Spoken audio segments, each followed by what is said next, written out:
40대 중반의 나이지만 이제껏 인생을 살아오면서 제가 말랐던 적은 태어날 때 빼고는 한 번도 없었던 것 같아요. 제 기억 속에서 저의 모습은 늘 아주 어려서부터 살찌고 뚱뚱한 여자아이였거든요. 귓가에 맴도는 건 늘 돼지, 뚱보 같은 놀림뿐이었죠. 그런 제가 사춘기를 보내고 성인이 되었지만 세상은 제게 변함없이 뚱뚱한 여자라는 낙인을 찍었습니다. 그래서였을까요? 저는 언제나 제 자신에 대해 한없이 위축되어 있었어요. 길을 걸을 때도 사람들의 시선이 느껴지면 저도 모르게 어깨를 움츠렸고 예쁜 옷 가게는 그저 그림의 떡일 뿐이었죠. 나 같은 여자를 좋아해줄 남자는 이 세상에 존재하지 않을 거라고, 아니, 존재해서는 안 된다고까지 생각했어요. 저는 그저 놀림감, 그 이상도 이하도 아닌 존재라고 스스로를 규정했죠. 이런 끔찍한 스트레스는 자연스럽게 먹는 것으로 이어졌습니다. 슬플 때, 외로울 때, 화가 날 때, 저는 언제나 음식을 찾았어요. 뜨끈한 국물, 달콤한 케이크, 바삭한 튀김, 그것들만이 유일하게 저를 위로해주는 친구였죠. 결국 제 몸무게는 세 자리를 훌쩍 넘겼고 100kg이 넘는 이 몸을 20년 넘게 유지하고 있는 중이랍니다. 제 인생의 유일한 자랑거리가 있다면 그건 아마도 이 꾸준함이 아닐까 하는 씁쓸한 농담을 하곤 해요. 나이는 어느덧 45, 거울 속에는 여전히 사랑받는 법을 모르는 외로운 여자가 서 있었습니다. 과연 이 삶에 사랑이라는 단어가 비집고 들어올 틈이 있기는 한 걸까요? 남자라고는 한 번도 사귀어 본 적도, 아니, 애인이라는 이름으로 누군가를 만나본 적도 없으니 저 같은 여자도 참 드물 거라고 생각해요. 결혼, 연애, 그런 단어들은 마치 다른 세상에 사는 예쁘고 날씬한 여자들의 전유물처럼 느껴졌죠. 저와는 전혀 상관없는 텔레비전 드라마 속 이야기일 뿐이라고요. 그런 제가 늘 안쓰러워 보였는지 이모는 저를 볼 때마다 이제 그만 운동 좀 하고 살도 빼서 시집을 가라고 성하셨어요. 하지만 저는 늘 단호하게 싫다고 대답했습니다. 이모, 누가 나 같은 여자한테 장가를 오겠어요? 하고 퉁명스럽게 쏘아붙이면 이모는 한숨을 쉬며 말했죠. 현수가, 그래도 너 아직 젊지 않니? 그리고 평생 먹는 것만 알았지. 남자라고는 티끌만큼도 모르고 살아왔잖니. 어쩌면 그래서 다른 여자들에 비해 영혼이 훨씬 깨끗할지도 몰라. 이모는 저의 연애 경험 없음을 마치 귀한 보석처럼 깨끗한 영혼이라는 말로 포장하곤 했습니다. 그럴 때마다 저는 생각했죠. 깨끗한 영혼이라니. 그냥 아무도 거들떠보지 않은 재고품일 뿐인데 이모이 그 말은 위로가 되기는커녕 오히려 제 비참함을 더욱 선명하게 만들 뿐이었어요. 올 때마다 똑같은 레퍼토리로 살 좀 빼라는 노래를 부르는 이모의 잔소리는 얼마 전까지 살아계셨던 엄마의 잔소리보다 몇 배는 더 듣기 싫었답니다. 대체 그 깨끗한 영혼을 알아봐줄 사람이 있기는 한 걸까요? 아니면 그저 팔리지 않는 상품에 붙이는 허울 좋은 홍보 문구일 뿐일까요? 그러던 어느 날이었어요. 이모가 평소와는 다르게 아주 화색이 도는 얼굴로 저희 집에 들이닥쳤습니다. 그리고는 다짜고짜 저에게 폭탄 선언을 했죠. 현수가 선 한번 봐라. 저는 어이가 없어서 콧방귀를 뀌며 대답했어요. 이모, 저번에도 말했잖아요. 저 선 안 본다고요. 나 같은 뚱뚱한 여자를 대체 누가 좋아한다고 그래요? 그러자 이모는 제 손을 덥석 잡으며 믿을 수 없다는 표정으로 말하는 거예요. 현수가 너 이제 운동 안 해도 될 것 같다. 너 좋다는 남자가 생겼어. 그 말에 제 귀가 토끼 귀처럼 쫑긋 세워졌습니다. 살면서 단 한 번도 들어본 적 없는 말이었거든요. 나를 좋아한다고? 심장이 갑자기 쿵쾅거리기 시작했어요. 이모, 그게 정말이야? 하고 되물으니 이모는 정말이라며 살다 보니 별일이 다 있다며 호들갑을 떨었습니다. 아무리 사람마다 취향이 다르다고는 하지만 현숙이 너처럼 이렇게 복스러운 여자를 좋아하는 남자가 있을 줄은 나도 몰랐다. 저는 흥분을 감추지 못하고 그 남자가 대체 누구냐고, 어떤 사람이냐고 마구 보챘습니다. 혹시나 하는 마음에 아주 작은 희망을 품고서요. 그런데 이모가 갑자기 입을 꾹 다물고 망설이는 거예요. 그 모습에 불안감이 엄습했죠. 이모, 왜 그래? 그 남자가 누군데 그래? 제 최근에 못 이긴 척? 이모가 조심스럽게 입을 열었습니다. 저기 시장에서 과일 파는 아저씨, 알지? 순간 머릿속이 하얘졌어요. 설마 하는 마음에 알지. 그 과일 가게 아들? 하고 물었지만 이모는 고개를 저으며 잔인한 진실을 알려주었습니다. 아니, 아들이 아니라 그 아저씨, 당사자. 아, 방금 전까지 쿵쾅거리던 제 심장이 마치 고장난 엘리베이터처럼 지하 100층까지 곤두박질 치는 기분이었습니다. 과일 가게 아저씨라니요. 제 기억 속 그 아저씨는 저와 나이 차이가 어림잡아도 15살은 넘어 보였는데 너무나 황당해서 저도 모르게 이모에게 화를 버럭 냈습니다. 이모, 아무리 내가 뚱뚱해서 인기감이 없다고 하지만 내가 왜 그런 다 늙은 아저씨를 만나야 해요? 장난해요? 제 격한 반응에 이모도 같이 화를 내기 시작했어요. 너는 정말 너 자신을 사랑하기는 하는 거니? 내가 너 운동 좀 하고 살 빼라고 말한 지도 벌써 3년이 흘렀다. 그 시간이면 내 엄마 하늘 날아간 세월하고 똑같아. 갑자기 돌아가신 엄마 이야기가 나오자 저는 할 말을 잃었습니다. 이모의 눈시울이 붉어지기 시작했죠. 네, 엄마가 지병으로 고생하다. 남편도 없이 그렇게 힘들게 세상을 떠났으면 너라도 이제 결혼해서 잘 살아야 할 것 아니야. 네, 엄마가 죽을 때 나한테 뭐라고 유언했는 줄 알아? 우리 현숙이 꼭 좋은 사람 만나서 시집 보내달라고 그거 하나만 약속해달라고 신신당부를 했단 말이다. 그런데 그 약속을 아직도 못 지키고 있는 내 마음은 어떻겠니? 이모는 울먹이며 제게 호소했습니다. 엄마의 유언. 그건 제가 감히 거역할 수 없는 무게를 가진 말이었습니다. 남편 없이 홀로 저를 키우다 병으로 돌아가신 엄마. 엄마의 마지막 소원이 제 결혼이었다는 사실이 가슴을 무겁게 짓눌렀습니다. 하지만 그렇다고 해서 갑자기 시집을 가라니 그것도 모자라. 시장통 과일 가게 아저씨에게요. 이건 사랑이 아니라 마치 엄마의 유언을 지키기 위한 일종의 계약처럼 느껴졌어요. 과연 이것이 엄마가 진정으로 원했던 좋은 사람과의 결혼일까요? 아니면 그저 외로워 보이는 딸에 대한 마지막 걱정을 덜기 위한 방편이었을까요? 결국 저는 이모의 등살과 엄마의 유언이라는 무거운 짐에 못 이겨 맞선 자리에 나가기로 했습니다. 이모에게 그 아저씨 나이가 정확히 몇이냐고 물으니 저보다 딱 15살 많다고 하더군요. 제가 올해 45이니까 그럼 그분은 내일 모레 환갑인 60살 재혼이냐고 물으니 그렇다고 했어요. 오래전에 아내가 지병으로 죽고 아들 하나 있는 건 얼마 전에 장가 보내고 혼자 산다고요. 약속날. 저는 최악의 상황을 상상하며 약속 장소인 낡은 다방으로 향했습니다. 문을 열고 들어서자 창가에 앉아 있는 한 남자가 눈에 들어왔죠. 그런데 제 예상과는 전혀 다른 모습이었어요. 늘 시장에서 보던 후줄근한 작업복이 아닌 어색하지만 깔끔하게 차려입은 양복 차림이었습니다. 그 모습을 보니 아주 살짝 정말 눈곱만큼 호감이 생기는 것 같기도 했어요. 그가 저를 보고 어색하게 웃으며 자리에서 일어났습니다. 마주 앉아 대화를 시작하는데 인상은 역시나 시장에서 느꼈던 그대로 서글서글하니 푸근한 느낌이었습니다. 어색함도 잠시 그는 자신의 살아온 이야기, 아들 장가 보낸 이야기, 혼자 지내는 외로움에 대해 담담하게 털어놓았습니다. 저는 아빠 없이 자라서 그런지 몰라도 왠지 모르게 아빠 같은 느낌이 들면서 편안함이 감돌기 시작했어요. 저의 뚱뚱한 외모에 대해 어떤 편견도 보이지 않았고 오히려 제 이야기를 진심으로 들어주려는 태도에 조금씩 마음이 열렸습니다. 따뜻한 쌍화차 김 너머로 보이는 그의 주름진 눈가에서 저는 처음으로 남자가 아닌 사람으로서의 온기를 느꼈습니다. 어쩌면 이것은 사랑이 아닐지도 모릅니다. 그저 오랜 가뭄 끝에 만난 단비처럼 사무치게 그리웠던 온기에 대한 갈증일지도 모르죠.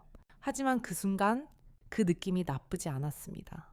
그날 이후 우리는 몇 번 더 만났습니다. 만날 때마다 그는 시장에서 가장 맛있는 과일을 한아름 가져왔고 우리는 공원 벤치에 앉아 깎은 사과를 나누어 먹으며 소소한 이야기를 나누었죠. 그는 제게 단 한 번도 살을 빼라거나 외모를 가꾸라는 말을 하지 않았습니다. 오히려 제가 무언가를 맛있게 먹는 모습을 볼 때마다 정말 행복한 표정을 지어 보였어요. 그런 모습에 저는 점점 더 그에게 의지하게 되었습니다. 그러던 어느 날 저녁, 그는 제 손을 조심스럽게 잡으며 말했습니다. 현숙 씨, 내가 나이도 많고 가진 것도 별로 없지만 남은 인생 현숙 씨 웃는 모습 보면서 살고 싶소. 나와 결혼해 주시겠소? 청혼. 제 인생에 단 한 번도 없을 거라 생각했던 단어였습니다. 저는 너무 놀라 아무 말도 하지 못했어요. 심장이 미친 듯이 뛰었지만 그건 설렘인지 당혹감인지 분간할 수 없었죠. 집으로 돌아온 저는 그날 밤 한숨도 잠을 이루지 못했습니다. 이게 너무 빠른 결정은 아닐까? 내가 정말 이 사람을 사랑하는 걸까? 아니면 단지 외로움에서 벗어나기 위한 도피일까? 온갖 생각이 머릿속을 헤집어 놓았습니다. 그는 분명 좋은 사람이었습니다. 따뜻하고 저를 있는 그대로 받아들여 주었죠. 하지만 그 감정이 과연 사랑이라고 단정할 수 있을까요? 결혼은 현실인데 5살이라는 나이 차이와 너무나 다른 서로의 환경을 극복할 수 있을까요? 마치 평생 풀지 못할 것 같던 숙제를 갑자기 풀어야 하는 학생처럼 저는 밤새도록 그의 청혼에 대한 답을 찾으려 애썼습니다. 결국 저는 결심했습니다. 그래, 어쩌면 이게 내 운명일지도 몰라. 더 이상 혼자인 건 지긋지긋해. 저는 그에게 예스라고 대답하기로 마음먹었습니다. 그것이 사랑이든 아니든 일단 이 기회를 잡아보기로 한 것이죠. 우리의 결혼식은 성대하게 치러지지 않았습니다. 가까운 친인척 몇 명만 부르고 조촐하게 식을 올렸죠. 하얀 웨딩드레스 대신 제가 가진 옷 중에 가장 단정한 원피스를 입었습니다. 그래도 이모는 제 손을 잡고 눈물을 글썽이며 하늘에 있는 엄마도 기뻐할 거라고 말해 주었죠. 그렇게 저는 45세 한 남자의 아내가 되었습니다. 문제는 첫날 밤이었습니다. 왜 이렇게 민망하고 어색하던지요. 태어나서 남자랑 손밖에 안 잡아본 제가 이제 남편이 된 이 아저씨와 한 침대에서 첫날 밤을 보내야 한다는 사실이 현실감 없게 느껴졌습니다. 방 안에 단둘이 남게 되자 어색한 침묵만이 흘렀죠. 저는 어떻게 해야 할지 몰라 그저 침대 끝에 걸터 앉아 손가락만 만지작거렸습니다.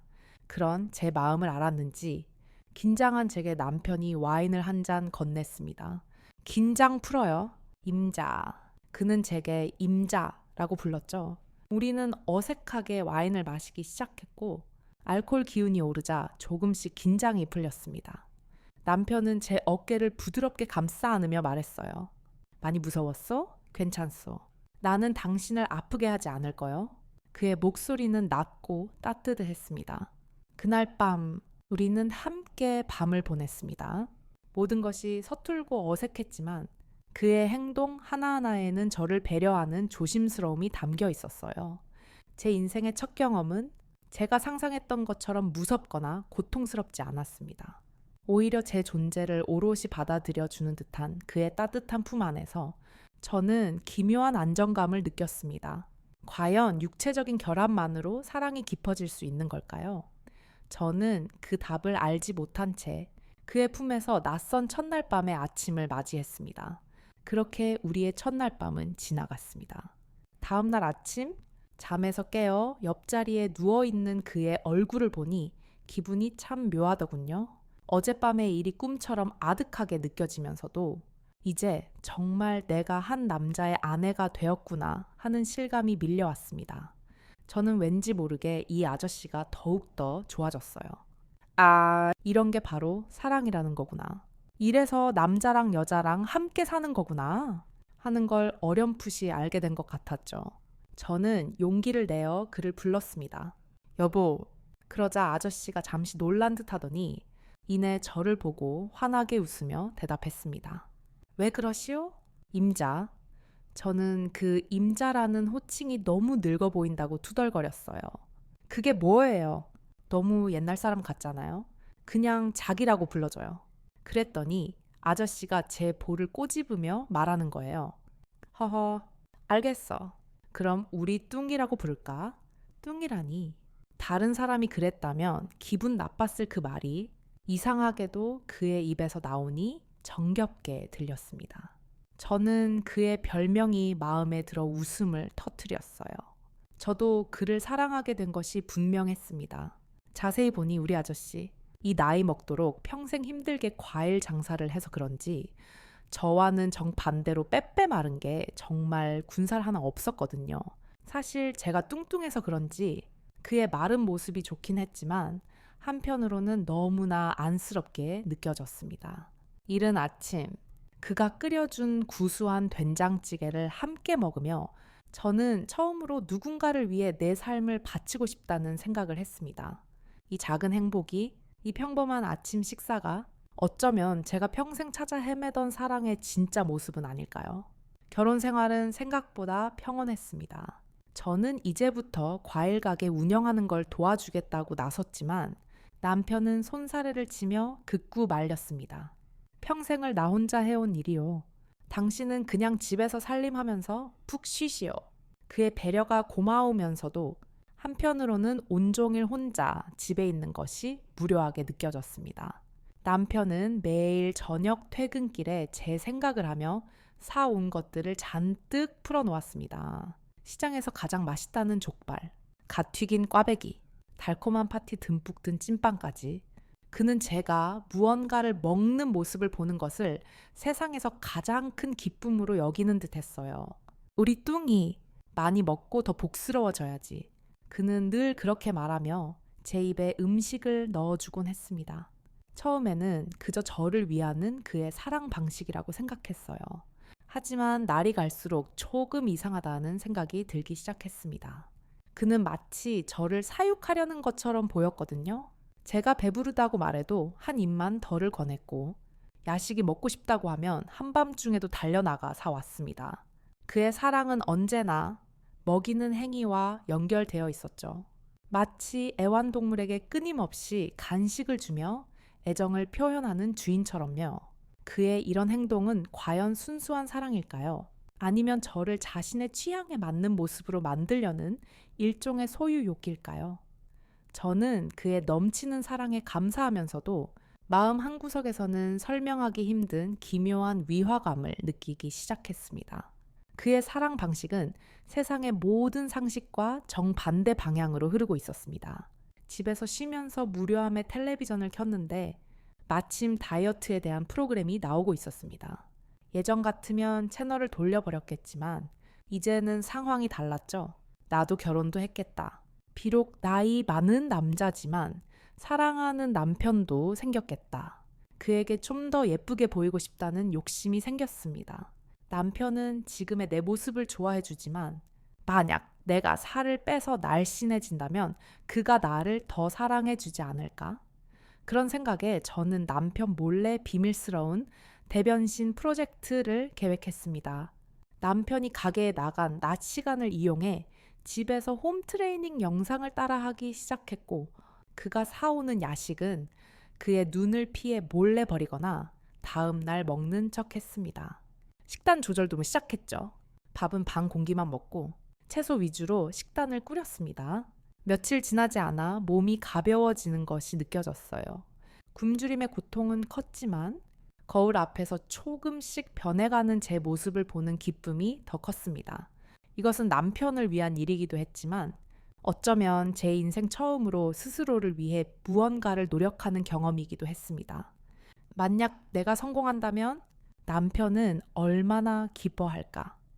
저는 남편이 깜짝 놀라며 저를 와락 껴안아주는 모습을 상상하며 힘든 운동을 견뎌냈습니다. 하지만 저는 그때 미처 몰랐습니다.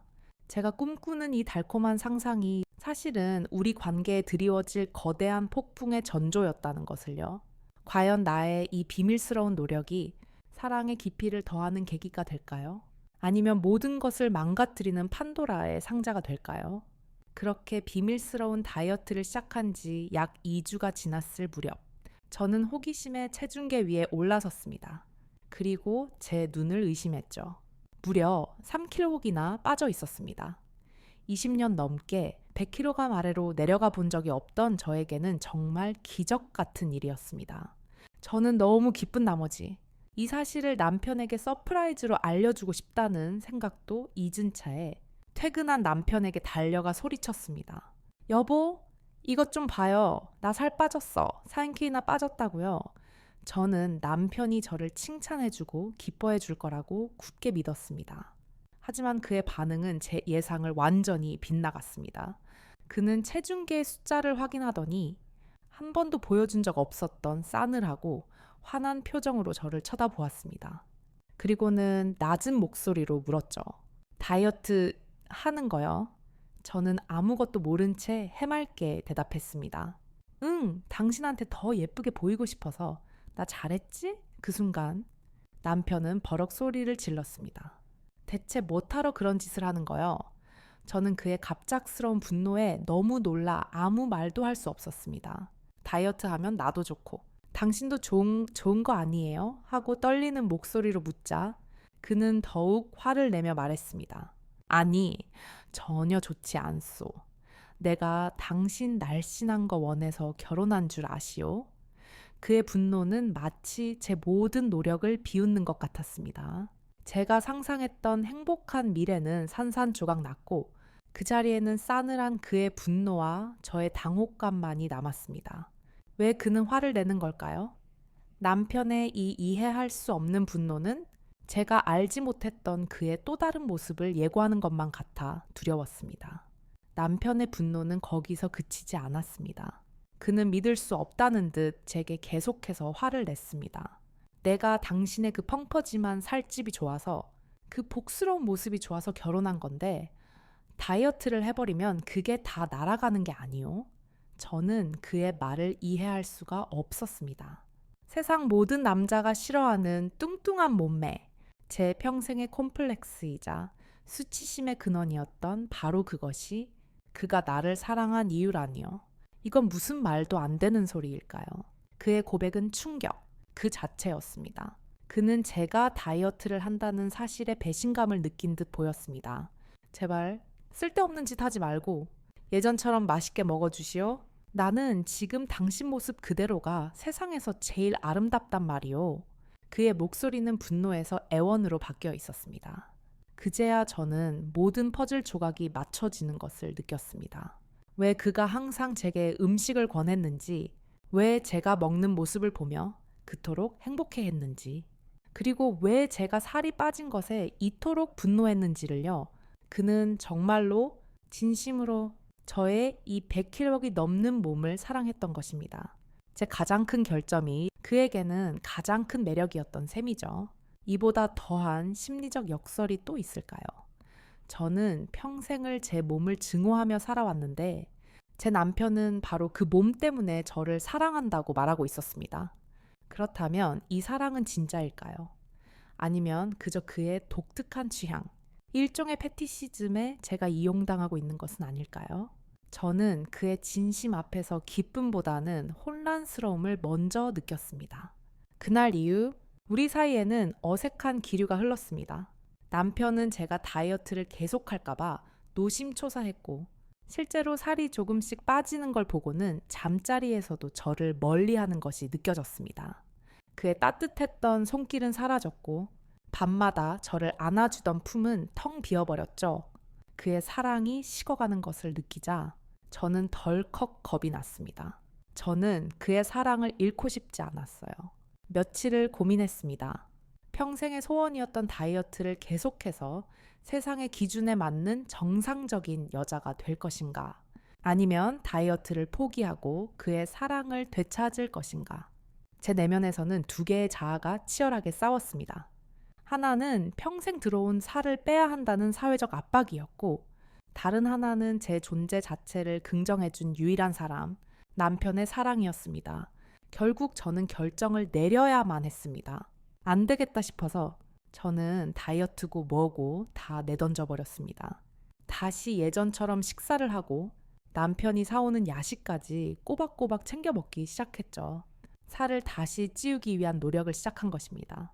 제 인생에서 살을 빼기 위한 노력이 아닌 찌우기 위한 노력을 하게 될 줄은 꿈에도 몰랐어요. 이건 과연 나 자신을 위한 선택일까요? 아니면 사랑을 구걸하기 위한 자기 포기일까요? 저는 그의 사랑을 되찾기 위해 세상이 말하는 아름다움을 버리기로 했습니다. 제 정체성의 가장 큰 부분을 부정해야만 얻을 수 있는 이 사랑의 본질은 과연 무엇일까요? 저는 혼란스러운 마음으로 다시 음식을 입에 넣기 시작했습니다. 제가 다시 예전처럼 잘 먹고 심지어 야식까지 챙겨 먹으며 살을 찌우기 시작하자 남편의 얼굴에 다시 화색이 돌기 시작했습니다. 그는 그런 저를 보고서 너무나 아름답다며 지금처럼 쭉 이렇게 유지하라고 말했습니다. 제 볼살이 다시 통통하게 오르는 것을 보며 그는 아이처럼 기뻐했고 밤에는 다시 저를 따뜻하게 안아주었습니다. 그의 사랑이 돌아온 것이죠. 저는 깨달았습니다. 이 남자는 정말로 저처럼 뚱뚱한 여자를 좋아하는 거였어요. 그의 사랑의 조건은 바로 뚱뚱함이었던 겁니다. 뭐 어쩌겠어요. 저도 빼빼 마른 이 남자가 좋은걸요. 남편이 그렇게 하라면 그렇게 해야죠. 제 행복은 그의 행복과 연결되어 있었으니까요. 저는 다이어트에 대한 미련을 완전히 버렸습니다. 그리고 제 몸을 사랑해주는 이 남자를 위해 기꺼이 100kg의 몸무게를 유지하기로 했습니다. 이제 저는 더 이상 사람들의 시선을 의식하지 않습니다. 누군가 저를 보고 뚱뚱하다고 수군거려도 아무렇지 않아요. 왜냐하면 세상에서 가장 소중한 내 남편이 바로 그 뚱뚱함 때문에 나를 사랑해 주니까요. 제게는 이것이 세상 그 어떤 다이어트 성공보다 더 큰 기쁨과 해방감을 주었습니다. 역설적이게도 저는 제 자신을 포기함으로써 진정한 자기 자신을 찾게 된 셈이죠. 남들이 보기엔 이상한 관계일지 모르지만 우리에게는 이것이 가장 완벽한 사랑의 형태였습니다. 행복의 기준이 남이 아닌 우리 자신에게 있다는 것을 저는 이 남자를 통해 배우게 되었습니다. 그래서 지금도 제 몸무게는 여전히 100kg이 훌쩍 넘어가지만 남편과 함께 있을 때면 저는 세상 어떤 여자보다 소중하게 다뤄지는 기분을 느낍니다. 남편은 저를 너무나 아끼고 사랑해 주거든요. 아침에 눈을 뜨면 그는 제 볼에 뽀뽀를 하며 우리 뚱이 잘 잤소? 하고 물어보고 저녁이면 제 무릎을 베고 누워 오늘 시장에서 있었던 일들을 조잘조잘 이야기합니다. 우리는 서로의 정반대인 모습에서 안정감을 느낍니다. 그는 저의 풍만한 몸에서 포근함을 느끼고 저는 그의 마른 몸을 안아주며 보호해주고 싶은 마음을 느끼죠. 우리의 사랑은 세상의 기준으로는 설명할 수 없는 우리 둘만의 언어로 이루어진 한 편의 시와 같습니다. 사람들은 마른 남자와 뚱뚱한 여자의 조합을 보며 이상하게 생각할지도 모릅니다. 하지만 무슨 상관이겠어요? 평생을 뚱뚱하게 살아온 저이지만 이 뚱뚱함마저 온전히 사랑해주는 늙은 내 남편이 있어서 저는 오늘 하루도 너무나 행복하답니다. 그는 제게 있어 단순한 남편이 아니라 제 존재 자체를 긍정해준 최초의 사람이자 제 세상의 전부입니다. 우리의 사랑은 어쩌면 완벽하지 않을지도 모릅니다. 하지만 서로의 가장 큰 결점을 가장 큰 매력으로 안아줄 수 있다는 것. 그것만으로도 우리의 사랑은 충분히 위대하다고 생각해요.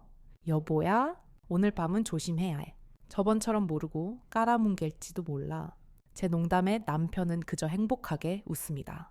이 웃음소리가 있는 한 저는 영원히 행복할 겁니다. 이제 슬슬 눈을 감아볼까요? 오늘 밤 저의 이야기가 당신의 마음에 작은 온기를 남겼으면 좋겠네요. 세상에는 참 다양한 형태의 사랑이 존재한답니다. 우리가 생각하는 틀에 박힌 모습이 아니더라도 모든 사랑은 그 자체로 소중하고 아름다워요. 당신의 모습 그대로를 사랑해 줄 사람, 당신의 가장 큰 단점마저도 좀 특별하게 여겨줄 사람이 어딘가에 분명히 있을 거예요. 그러니 너무 조급해하지도 너무 자책하지도 마세요. 오늘 밤은 그저 편안하게 모든 걱정을 내려놓고 깊은 잠에 빠져보세요. 이불을 목 끝까지 끌어당기고 가장 편안한 자세를 찾아보세요. 당신의 숨소리가 점점 고요해지고 의식은 저 멀리 꿈의 나라로 여행을 떠날 준비를 합니다. 당신의 하루가 고단했더라도 괜찮아요. 밤은 모든 것을 치유해 줄 테니까요. 제 목소리가 부드러운 자장가처럼 당신의 귓가를 맴돌며 평온한 꿈의 세계로 안내할게요. 세상의 모든 소음이 멎고 오직 평화만이 가득한 밤입니다. 잘 자요. 무디. 좋은 꿈만 꾸기를.